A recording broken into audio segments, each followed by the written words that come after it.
selalu berada dalam ridho dan kasih sayang Allah Subhanahu wa taala. Puji syukur tidak henti-hentinya kita panjatkan kehadirat Allah Subhanahu wa taala, karena dengan nikmat dan karunia-Nya lah kita bisa hadir walaupun dalam suasana yang tidak saling bermuajahah. Kita menggunakan online, tapi insya Allah ini tidak mengurangi rasa ibadah kita kepada Allah Subhanahu wa taala. Dan mudah-mudahan ibadah kita selama di bulan Ramadan ini diberikan kekuatan oleh Allah Subhanahu wa taala. Walaupun kita prihatin di kondisi yang sangat-sangat menyedihkan, di mana bukan hanya bangsa Indonesia tapi hampir seluruh bangsa di dunia mengalami hal yang sama, yaitu adanya COVID-19 atau COVID-19. Kita berdoa mudah-mudahan Allah segera hilangkan wabah ini dari muka bumi ini, sehingga kita bisa beraktivitas kembali, kita bisa beribadah, kita bisa bersilaturahim, kita bisa memakmurkan kembali masjid yang kita cintai. Amin ya rabbal alamin. Hadirin sekalian, jamaah Masjid An-Nur online yang dimuliakan Allah Subhanahu wa taala.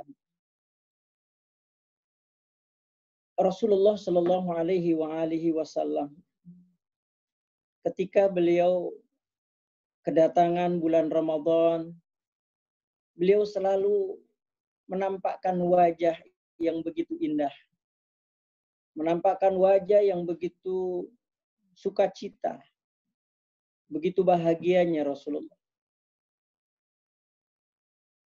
Sehingga Rasulullah sendiri sampai mengatakan marhaban bil mutahhir. Marhaban bil mutahhir, marhaban bil mutahhir. Ucapan itu keluar dari lisan Rasulullah yang mulia hampir 3 kali. Selamat datang wahai yang mensucikan, selamat datang wahai yang mensucikan. Selamat datang wahai yang mensucikan. Itulah kalimat yang keluar dari lisan yang mulia Rasulullah Shallallahu alaihi wasallam. Sahabat kemudian bertanya kepada Rasulullah, "Wa mal mutahhiru ya Rasulullah?" Siapa yang mensucikan itu ya Rasulullah? Karena Rasulullah begitu suka citanya dengan muka yang begitu gembira, sehingga menimbulkan pertanyaan sahabat, "Wa mal mutahhiru ya Rasulullah?" Yang mensucikan itu siapa ya Rasulullah? Rasulullah kemudian mengatakan, "Al-mutahhiru syahrul Ramadan." Yang mensucikan itu adalah bulan Ramadan. Yutahhiruna minadz junubi wal ma'asi. Karena bulan Ramadan itulah yang akan membersihkan kita dari segala dosa, dari segala maksiat yang pernah kita lakukan selama 11 bulan yang lalu. Makanya kita berdoa mudah-mudahan bulan Ramadan ini bulan sesuai dengan namanya Ramadan, membakar seluruh dosa-dosa kemaksiatan yang pernah kita lakukan selama ini. Baik yang disengaja maupun yang tidak disengaja. Dan mudah-mudahan kegembiraan kita sebagaimana kegembiraan Rasulullah ketika kedatangan bulan Ramadan, mudah-mudahan juga diapresiasikan oleh Allah dengan nilai. Sebab di dalam hadisnya Rasulullah mengatakan, "Man fariha bidukhuli Ramadan, haramallahu jasadahu ala niran." Siapa orang yang gembira dengan kehadiran bulan Ramadan, maka Allah akan mengharamkan jasadnya itu dari api neraka. Maka mudah-mudahan Allah saksikan kita yang berpuasa di bulan Ramadan ini termasuk orang-orang yang karena kegembiraan kita Allah lepaskan kita dari siksa api neraka. Amin ya rabbal alamin. Hadirin jamaah Masjid An-Nur online yang dimuliakan Allah Subhanahu wa taala.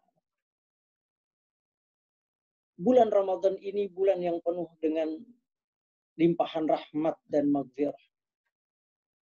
Bulan yang penuh dengan keberkahan. Sampai-sampai Rasulullah Shallallahu alaihi wasallam mengatakan dalam sebuah hadisnya, "Lau ya'lamu ma fi hadza asy-syahri minal khairat, la tamannat ummati ay yakuna Ramadan as-sana kullu." Jadi kata Rasulullah, kalau seandainya umatku mengerti kebaikan-kebaikan yang ada di bulan Ramadan ini, niscaya umatku mengharapkan dalam setahun menjadi bulan Ramadan semuanya. Bahkan dalam hadis yang lain, Rasul mengatakan, "Lau ta'lamu ummati ma fi Ramadan, latamannau an takuna sanah kulluha Ramadan." Jadi kalau seandainya umatku itu tahu betapa hebatnya bulan Ramadan, pastilah mereka menginginkan kalau bisa hampir setiap bulan itu adalah bulan Ramadan. Kenapa? Karena seluruh kebaikan-kebaikan yang kita kerjakan di bulan Ramadan ini semua dilipat gandakan oleh Allah. Seluruh dosa-dosa yang kita lakukan ketika kita memohonkan ampunan di bulan Ramadan ini, Allah akan ampuni.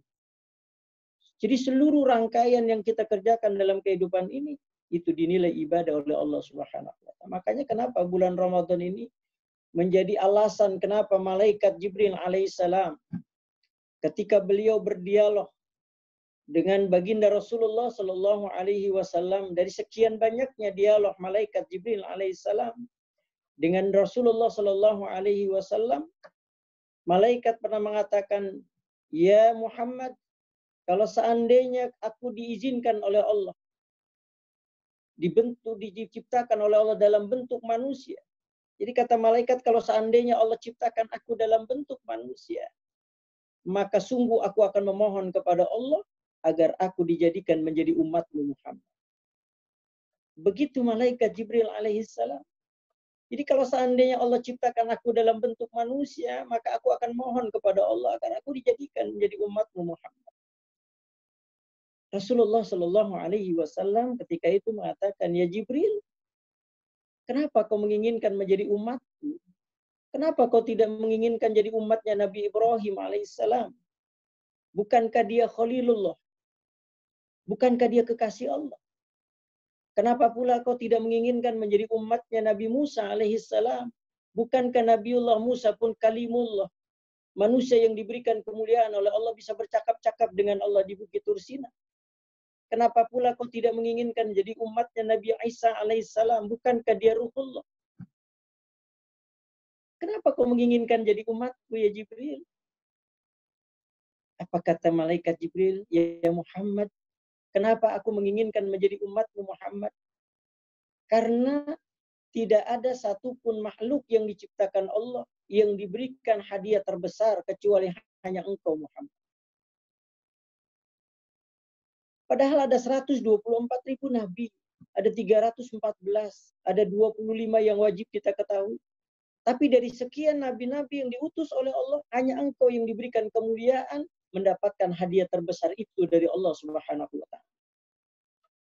Rasulullah ketika itu sempat bertanya, "Ya Jibril, hadiah apa yang diberikan Allah kepadaku yang tidak diberikan kepada nabi-nabi terdahulu?" Kata malaikat, "Hadiah terbesar yang diberikan Allah kepadamu Muhammad, yang tidak diberikan Allah kepada siapapun, yaitu bulan Ramadan. Bulan yang di dalamnya ketika ada hamba Allah beribadah di bulan itu, maka nilainya sama dengan 1000 bulan. Itulah malam Lailatul Qadar." Begitulah, begitu luar biasa nilai keutamaan bulan Ramadan, sampai-sampai malaikat Jibril alaihissalam pun karena bulan Ramadan menginginkan menjadi umatnya Rasulullah Sallallahu Alaihi Wasallam. Maka kita termasuk hamba-hamba Allah yang bersyukur kepada Allah karena kita Allah dijadikan menjadi umatnya Rasulullah Sallallahu Alaihi Wasallam. Maka nikmat yang terbesar yang diberikan Allah adalah kehadiran Rasulullah Sallallahu Alaihi Wasallam di tengah-tengah kita, umat yang diberikan oleh Allah kemuliaan bulan Ramadan. Makanya mudah-mudahan bulan Ramadan yang kita jalani sekarang ini dengan kita beribadah di dalamnya, mudah-mudahan menghantarkan kita menjadi hamba-hamba Allah yang terbaik. Menjadi hamba-hamba Allah yang betul-betul menjadi hamba pilihan Allah Subhanahu wa Ta'ala. Maka bagaimana caranya untuk menjadi hamba Allah yang menjadi hamba pilihan Allah Subhanahu wa Ta'ala? Tentu kita harus betul-betul maksimal di dalam melaksanakan ibadah di bulan Ramadan ini, terutama ibadah puasa. Nah, hadirin sekalian, jamaah Masjid An-Nur online yang dimuliakan Allah Subhanahu wa Ta'ala. Dalam perspektif agama Islam, para ulama membagi ibadah puasa itu kepada 3 jenjang. Ada 3 jenjang ibadah puasa yang kita kerjakan selama di bulan Ramadan. Yang pertama, ada ibadah puasa yang disebut dengan saumun jasadiyah. Saumun jasadiyah. Apa itu saumun jasadiyah?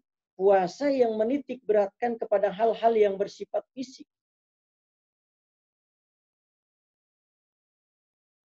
Maka itu biasanya tanggal 1 dan tanggal 10.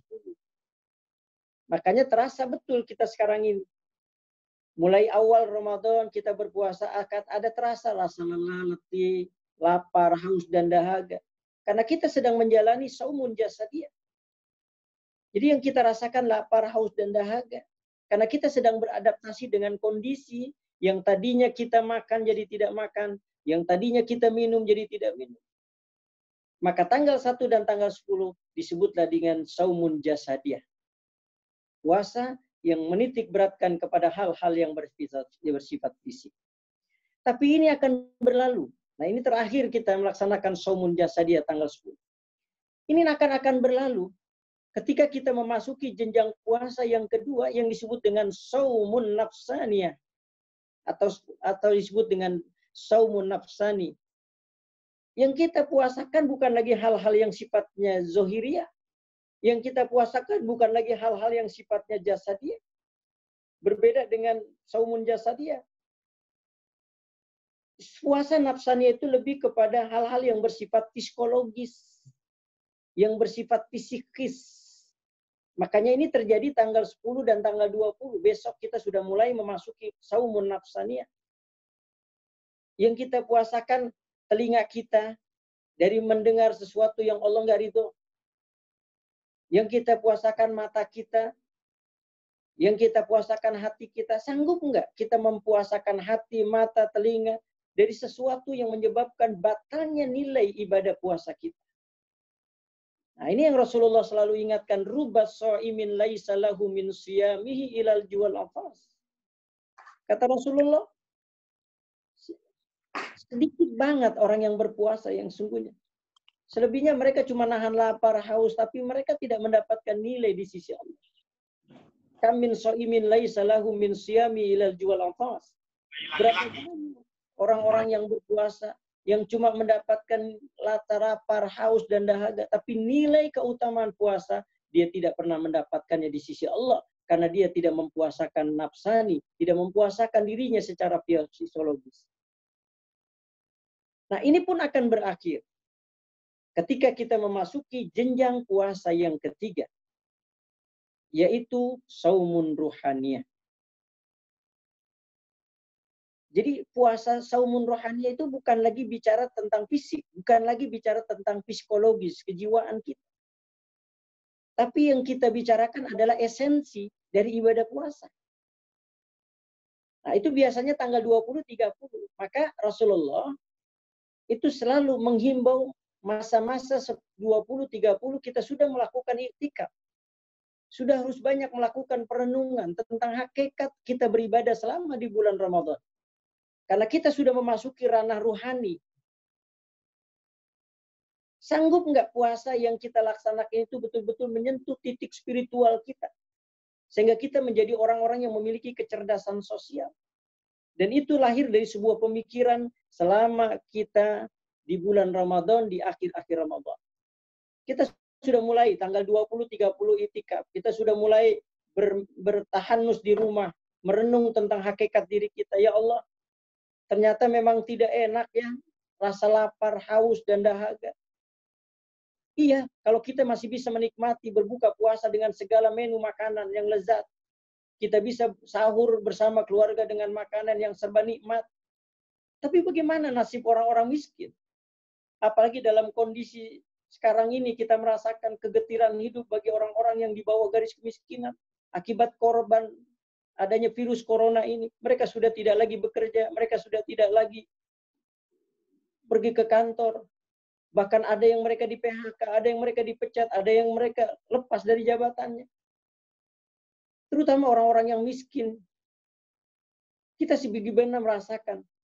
Kalau kita mungkin merasakan lapar, haus hanya di bulan Ramadan, itu pun dari pagi sampai sore. Tapi setelah itu kita bisa menikmati makanan yang indah. Tapi orang-orang miskin, anak-anak yatim, orang-orang duafa, fuqara mereka, yang hidup mereka di bawah garis kemiskinan, yang mereka bukan hanya lapar di bulan Ramadan ini saja, tapi di bulan-bulan yang lain pun mereka merasakan kegetiran hidup.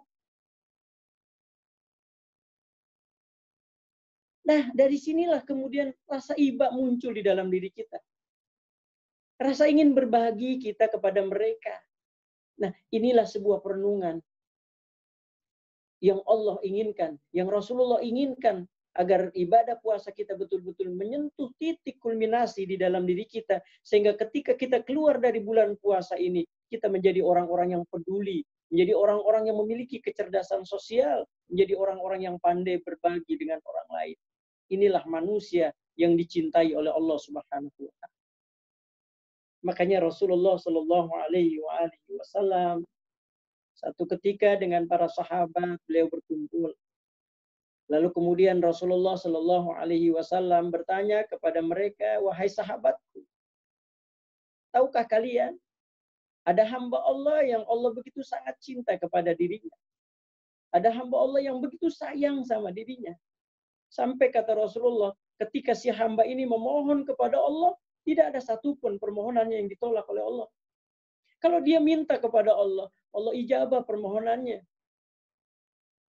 Allah begitu sayangnya sama dia. Sehingga wa bainahu wa bainallah hijab. Tidak ada lagi antara Allah dengan dia hijab. Apapun yang dia minta, Allah malu untuk menolaknya. Para sahabat ketika itu bertanya, "Ya Rasulullah, begitu mulianya manusia yang satu ini ya Rasulullah. Apa karena sholatnya? Tidak. Apa karena puasanya ya Rasulullah? Tidak. Apa karena haji umrohnya ya Rasulullah? Tidak. Apa karena zikirnya ya Rasulullah? Tidak, kata Rasulullah. Ibadahnya sama seperti kalian. Sholatnya, puasanya, hajinya, umrohnya sama seperti kalian. Lalu apa ya Rasulullah yang menyebabkan orang itu begitu mulia di sisi Allah? Sampai apapun yang diminta, Allah malu menolak permintaannya, langsung Allah ijabah apapun yang dia minta. Apa jawaban Rasulullah? Orang itu dicintai oleh Allah. Orang itu disayangi oleh Allah karena orang itu tidak pernah tega melihat penderitaan orang lain.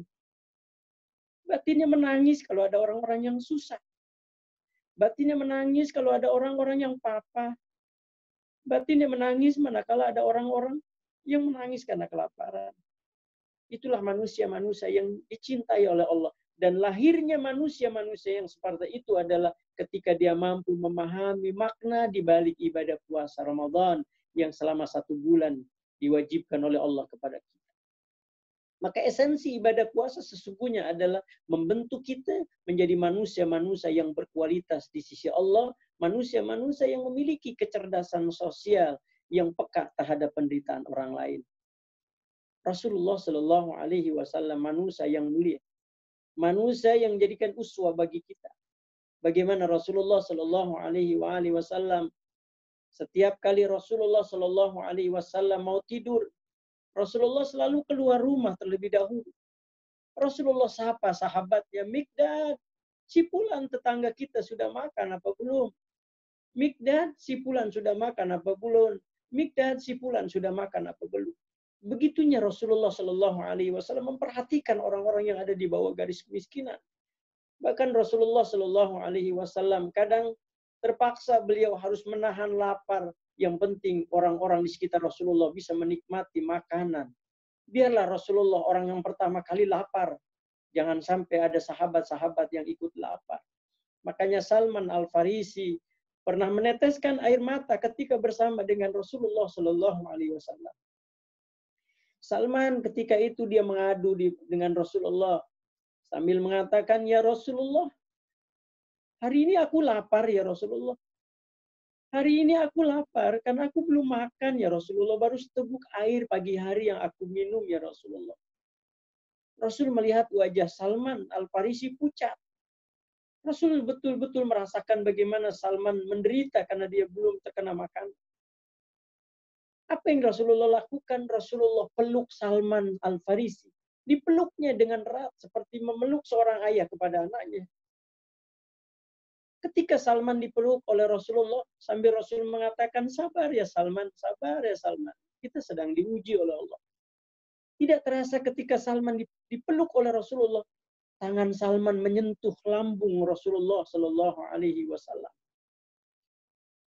Tiba-tiba Salman kaget karena tangannya Salman menyentuh ada benturan ada batu dekat lambung Rasulullah Shallallahu Alaihi Wasallam. Rasulullah bertanya, Salman bertanya, ya Rasulullah, ada batu dekat lambungmu ya Rasulullah. Ada apa ya Rasulullah? Apa kata Rasulullah? Ya Salman, batu ini yang mengganjal aku dari rasa lapar. Kalau kamu baru 1 hari belum terkena makanan ya Salman, aku sudah 3 hari belum kena makanan ya Salman. Begitulah Rasulullah. Kepekaan yang Rasulullah bangun dalam kehidupan ini harus betul-betul kita jadikan contoh. Di tengah virus corona ini, kita saksikan berapa banyak orang-orang yang ada di bawah garis kemiskinan yang imbas dari karena virus ini. Ada di antara kita mungkin tetangga kita, saudara-saudara kita yang mereka di bulan Ramadan ini tidak menikmati makanan yang nikmat. Bahkan bisa jadi mereka tidak makan. Untuk beli makanan mereka tidak punya. Hanya sekedar mereka berdiri di pinggir jalan, hanya cuma meminta belas kasihan orang. Sampai ada seorang bapak, terpaksa dia harus menyimpan daging, lalu kemudian diberikan kepada keluarganya. Yang penting keluarganya bisa makan. Nah inilah saatnya kita ingin berbagi. Saatnya lah kita ingin betul-betul mengejawantahkan nilai ibadah puasa kita dalam kehidupan sosial. Jadikanlah benar-benar ibadah puasa ini betul-betul meningkatkan kecerdasan sosial kita. Makanya jangan pernah takut miskin. Jangan pernah kita takut kehabisan harta kita ketika kita bersedekah. Allah Subhanahu wa taala dalam Al-Qur'an menjanjikan, "Man jallazi yuqridullaha qardan hasana fayudha'ifahu lahu adhafan katsira." Siapa orang yang meminjamkan pinjaman yang baik kepada Allah, maka Allah akan membalasnya, menggantinya berlipat-lipat ganda balasannya. Bahkan dalam ayat lain surah Al-Baqarah Allah menjelaskan, "Masalul ladzina yunfikuna amwalahum fi sabilillah kamasali habbah ambatat sab'a sanabila fi kulli sumbulatin mi'atu habbah wallahu yudha'ifu liman yasha." Perumpamaan orang-orang yang selalu mensedekahkan hartanya di jalan Allah itu seperti sebuah biji. Begitu Allah menggambarkannya. Sebuah biji ketika ditanam akan menghasilkan ambatat sab'a sanabila 7 tangkai. Pikulli sumbulatin mi'atu habbah. Setiap tangkai isinya ada 100 biji. Berarti kalau 7 tangkai berarti 700 biji nilai keutamaan yang kita laksanakan ketika kita bersedekah di jalan Allah. RW 628. Salam, bro. Aman. Hadirin sekalian, jamaah Masjid An-Nur online yang dimuliakan Allah Subhanahu wa taala. Begitu mulianya orang-orang yang bersedekah di jalan Allah Subhanahu wa taala. Makanya suatu ketika Allah Subhanahu wa taala ditanya oleh Nabi Musa alaihi salam. Ditanya oleh Nabi Musa alaihi salam. Kata Nabi Allah Musa, "Ya Allah, manakah di antara amalan ibadahku yang membuat engkau senang ya Allah? Apa sholatku ya Allah?" Allah mengatakan, "Tidak Musa. Sholat yang kau kerjakan itu untukmu Musa. Karena dengan engkau sholat, tercegahlah engkau dari perbuatan keji dan munkar. Aqimis sholat, inna sholata tanha anil fahsya'i wal munkar." Ketika kau melaksanakan sholat, maka sesungguhnya engkau sedang mencegah diri engkau dari perbuatan keji dan munkar. Oh, kalau begitu puasaku ya Allah. Tidak Musa, puasa juga untukmu. Sebab dengan kau berpuasa, kau akan terhindar dari gejolak hawa nafsu yang selalu ada di dalam dirimu. Inna nafsala amaratum bisu. Kadang hawa nafsu ketika bergejolak akan menghantarkan kita pada perbuatan dosa. Oh, kalau begitu zikirku ya Allah. Tidak. Zikirnya pun untukmu. Ala bi zikrillahi tatmainnul qulub. Ketika kau berzikir, kau akan tentram jiwamu Musa. Jadi sholat, puasa, zikir itu untukmu. Lalu apa yang menyebabkan engkau senang ya Allah dari ibadah hamba-hambamu? Jadi ibadah apa yang membuat engkau senang ya Allah dari hamba-hambamu ya Allah? Apa kata Allah? Ya Musa, ibadah yang aku senang di antara amalan ibadah hamba-hambaku adalah sedekah. Karena ketika engkau bersedekah, engkau sedang memberikan kebahagiaan buat orang lain. Ketika kau bersedekah, kau sedang meringankan beban orang lain yang sedang menderita. Disitulah aku hadiri tengah-tengah mereka, wahai Musa. Nah, hadirin sekalian yang dimuliakan Allah Subhanahu wa taala. Jadi sedekah, berbagi itu adalah imbas dari ibadah puasa yang kita kerjakan selama di bulan Ramadan ini. Kita berdoa, mudah-mudahan ibadah yang kita laksanakan mampu menyentuh titik spiritual kita, sehingga kita bisa menjadi orang-orang yang memiliki kecerdasan sosial, yang pandai berbagi, yang pandai memberi, dan pandai memberikan keringanan kepada orang-orang yang sedang menderita kelaparan. Itu saja barangkali yang bisa saya sampaikan.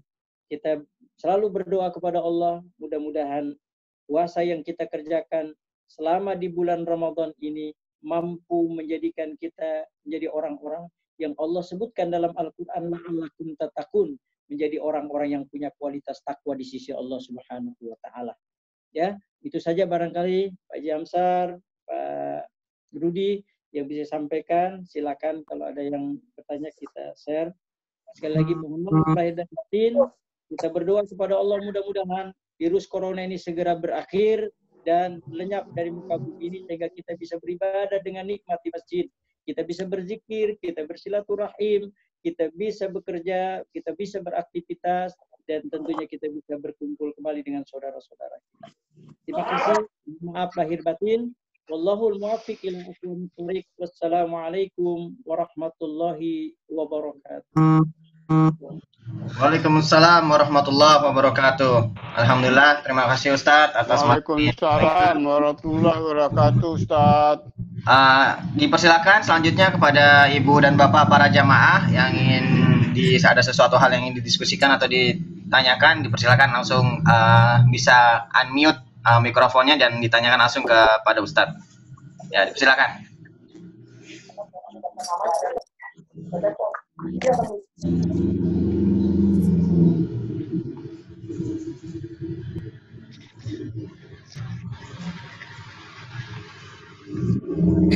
Ada Pak Amsar?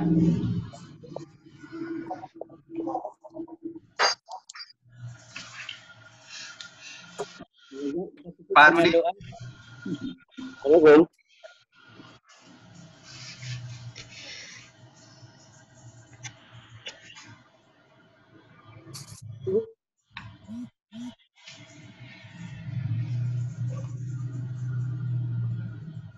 Ada?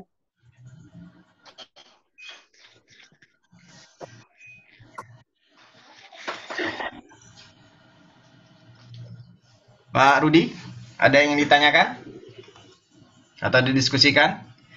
Di kolom chat juga bisa Ibu dan Bapak menggunakan fasilitas kolom chat untuk menuliskan pertanyaannya kalau ada kendala di sisi mikrofonnya.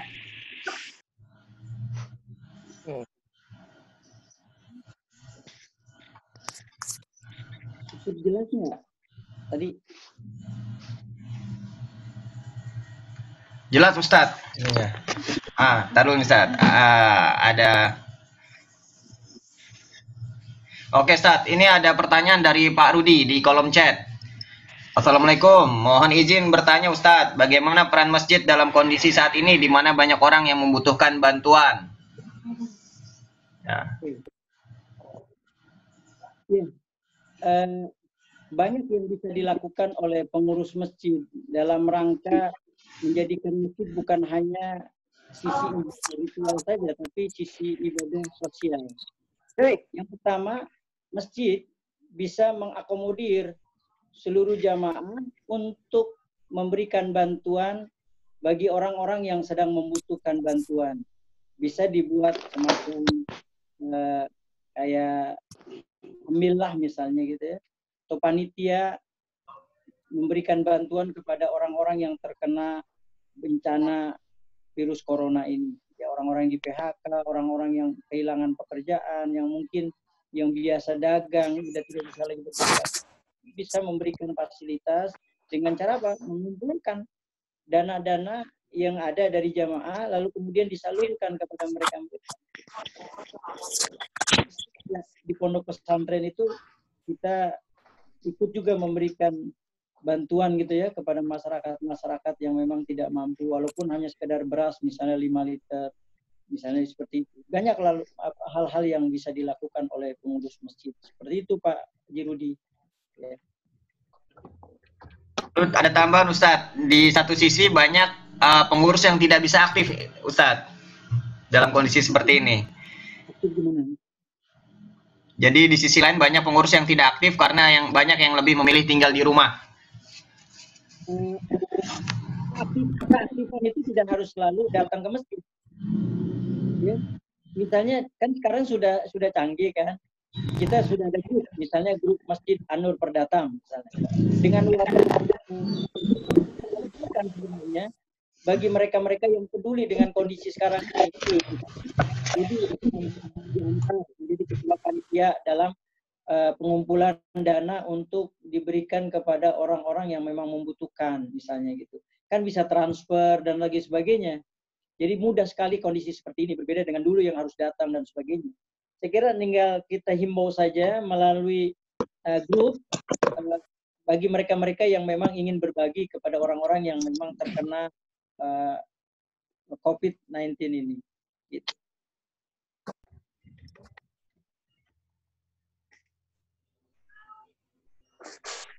Jadi keterlibatan pengurus, ya artinya tidak semua, karena kondisi ini kan sekarang kita juga dilarang juga untuk ada istilah social distancing gitu. Jadi hanya beberapa orang saja, dan kita mungkin lebih baik bagusnya lebih mendatangi mereka atau bekerja sama dengan RT atau RW setempat.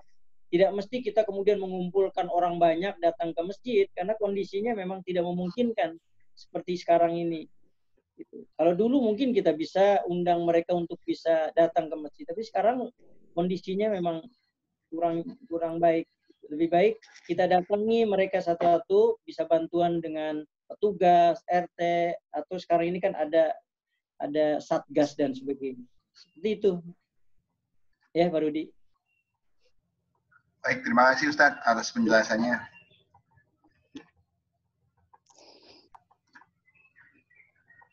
Ya, syukran Ustadz atas penjelasannya. Ada lagi?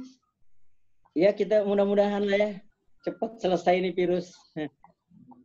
Kita bisa kumpul lagi, bisa bareng lagi.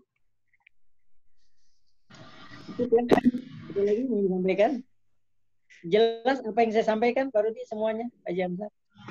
Jelas Ustadz. Jelas. Ya. Kita tutup dengan doa. Assalamualaikum. Pak Ali ada sesuatu Bali mau ditanyakan? Ya. Assalamualaikum Ustaz. Langsung aja Bali. Halo.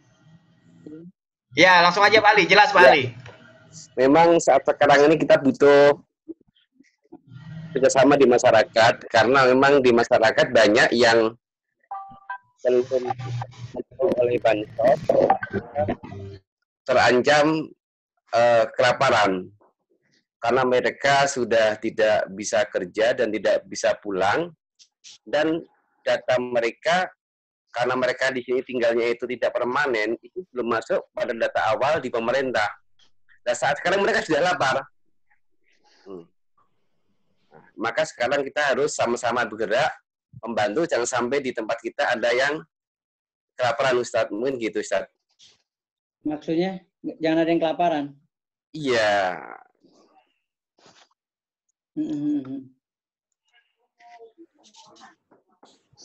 Pertanyaannya gimana, Pak Ali? Cuma komentar aja, Ustadz, bukan tanya. Iya. Tapi kalau saya ya, sebenarnya menyarankan gitu ya. Saya sudah sampaikan juga waktu kajian di Masjid An-Nur waktu itu. Jadi tetaplah kita berpegang pada ayat Al-Quran, atiullah wa atiur rasul wa ulil amri minkum. Kata ulil amri minkum itu maknanya sangat dalam. Bisa jadi adalah pemerintah tempat kita bernaung, bisa jadi Majelis Ulama Indonesia, bisa jadi RW, bisa jadi lurah, bisa jadi camat. Jadi kita harus taat dengan aturan yang sudah ditetapkan, karena kita memang berada di naungan mereka. Dan Rasulullah sendiri juga banyak mengingatkan kepada kita ya, bahwa ketika kita menghadapi kondisi seperti sekarang ini Rasulullah malah menganjurkan agar kita lebih banyak di rumah. Jangan kalian istilahnya, kalau kata Rasulullah, bila kamu mendengar wabah di satu daerah, kata Rasulullah, maka kalian jangan memasukinya. Tapi jika wabah terjadi di daerah kamu berada, maka kamu jangan tinggalkan tempat itu, nanti akan menularkan kembali kepada orang lain. Ini persis yang terjadi sekarang ini, ya kan? Jadi kalau satu daerah terkena wabah, jangan kalian pergi ke daerah itu. Tapi kalau misalnya daerah itu kita yang kena, kita yang jangan keluar. Itu anjuran pemerintah sangat baik sekali. Jangan sampai ada kasus di mana itu, di Bali ya. Di Bali itu ada satu kampung kena virus corona semua. Atau misalnya di masjid mana juga sudah dilarang beribadah, lalu kemudian mereka tetap bersuku ibadah, akhirnya terkena lagi kan mereka. Jadi mereka alasannya ya kita beribadah kepada Allah, nanti kita berdoa kepada Allah agar Allah jauhkan dia. Tapi kan kita juga harus berusaha. Di dalam Al-Quran Allah kan mengingatkan, Innallaha la yughayyiru ma biqaumin hatta yughayyiru ma bi anfusihim. Allah nggak akan merubah nasib kita. Baru 50. Ditumpuk aja. Ditumpuk aja, ditumpuk aja. Bisa nggak? Gimana Pak Rudi? Cukup? Bisa begitu. Mas? Cukup? Terima kasih Ustaz. Coba kita doa. Kamu nggak boleh. Ya, dipersilakan Ustaz. Untuk ditutup dengan doa Ustaz. Ya. Dipersilakan Ustaz, ditutup dengan doa. Yes. Bapak Ibu sekalian, saya mengajak doa untuk agar kita semua dijauhkan dari musibah. Ya. Mudah-mudahan Allah cepat angkat ini musibah dari muka bumi ini, sehingga kita bisa beribadah dengan baik, bisa beribadah dengan tenang, bisa bersilaturahim, dan kita bisa meramaikan masjid kita kembali. Kita baca suratul Fatihah, mudah-mudahan Allah berikan kita kekuatan dalam menjalankan ibadah puasa. Allah berikan kekuatan kita dalam melaksanakan ibadah-ibadah lain di bulan Ramadan ini. Dan mudah-mudahan Allah luaskan rezeki kita sehingga kita bisa berbagi kepada orang-orang yang memang hari ini mereka sedang mendapatkan ujian berupa kelaparan, ketakutan, dan sebagainya. Ala hadihinnya wa ala kulli nafsin salihah wa ila hadratin nabi al-fatihah. A'udzu billahi minasyaitonir rajim. Bismillahirrahmanirrahim. Alhamdulillahi rabbil alamin arrahmanir rahim maliki yaumiddin. Nasta'in ihdinas siratal mustaqim. Siratal ladzina an'amta 'alaihim ghairil maghdubi 'alaihim waladdallin. Amin. Bismillahirrahmanirrahim. Alhamdulillahi rabbil alamin. Hamdan yuwafi ni'amahu wa yukafi'u mazidah. Ya Rabbana lakal hamdu kama yanbaghi li jalali wajhikal karim wa 'azimi sultanik. Allahumma shalli ala Muhammad wa ala ali Muhammad. Allahumma ij'al jam'ana hadza jam'an marhuma wa tafarraqana min ba'dihi tafarruqan maqsuma. Allahumma inna nas'aluka ridhaka wal jannah wa na'udzubika min sakhatika wan nar. Allahumma ighfir lana dhunubana wa liwalidina warhamhuma kama rabbayana shighara. Wa li jami'il mu'minina wal mu'minat wal muslimina wal muslimat al ahya'i minhum wal amwat. Allahumma rabbana taqabbal minna salatana wa siyamana wa qiyamana wa ruku'ana wa sujudana wa qu'udana wa tadur'ana wa takhashu'ana wa ta'abbudana wa tammim taqsirana ya Allah birahmatika ya arhamar rahimin. Allahumma inna nas'aluka ilman nafi'a wa amalan mutaqabbala wa rizqan halalan tayyiban mubarak. Allahumma aftah lana abwabal khair wa abwabal barakah wa abwabal rahmah wa abwabal ni'mah wa abwabal rizqi wa abwabal sihhah wa abwabal afiyah wa abwabal salamah wa abwabal jannah. Allahumma ya dafi'al bala ya Allah. Allahumma ya dafi'al bala ya Rahman. Allahumma ya dafi'al bala ya Rahim. اللهم ادفع عنا البلاء والوباء والغلا والفحشاء والمنكر والشدائد والسوء المختلفة من شر الفتن والمحن ما ظهر منها وما بطن من بلدنا هذا إندونيسيا خاصة ومن سائر بلدان المسلمين عامة إنك على كل شيء قدير. اللهم إنا نسألك سلامة في الدين والدنيا والآخرة وعافية في الجسد وزيادة في العلم وبركة في الرزق وتوبة قبل الموت ورحمة عند الموت ومغفرة بعد الموت. اللهم حوّن علينا في شكرات الموت والنجاة من النار والعفو عند الحساب. ربنا هب لنا من أزواجنا وذرياتنا قرة أعين واجعلنا للمتقين إماما. ربنا آتنا في الدنيا حسنة وفي الآخرة حسنة وقنا عذاب النار وقنا عذاب النار وقنا عذاب النار وادخلنا الجنة مع الأبرار يا عزيز يا غفار يا رب العالمين. وصلى الله على سيدنا محمد النبي الأمي وعلى آله وصحبه أجمعين. سبحان ربك رب العزة عما يصفون والسلام على المرسلين والحمد لله رب العالمين. Terima kasih, mohon maaf lahir batin, Pak Jansa, Pak Jurudi semuanya. Lagi mohon maaf. Salam buat keluarga semua. Akhiri, billahi taufik wal hidayah. Assalamualaikum warahmatullahi wabarakatuh. Waalaikumsalam warahmatullahi wabarakatuh. Ya, syukran jazakallah Ustaz. Marilah kita tutup dengan doa kafaratul majelis. Subhanakallahumma hamdika asyhadu an la ilaha illa anta astaghfiruka wa atubu ilaik. Terima kasih para ibu dan bapak jamaah. Insyaallah kita akan nantikan informasi selanjutnya dari Masjid An-Nur Perdata untuk kajian berikutnya. Syukur alhamdulillah. Assalamualaikum warahmatullahi wabarakatuh. Waalaikumsalam. Salam Ustaz buat keluarga. Insya Allah ketemu lagi. Pak Jurudi semuanya, Pak Ali. Sampai ketemu lagi ya. Assalamualaikum. Waalaikumsalam.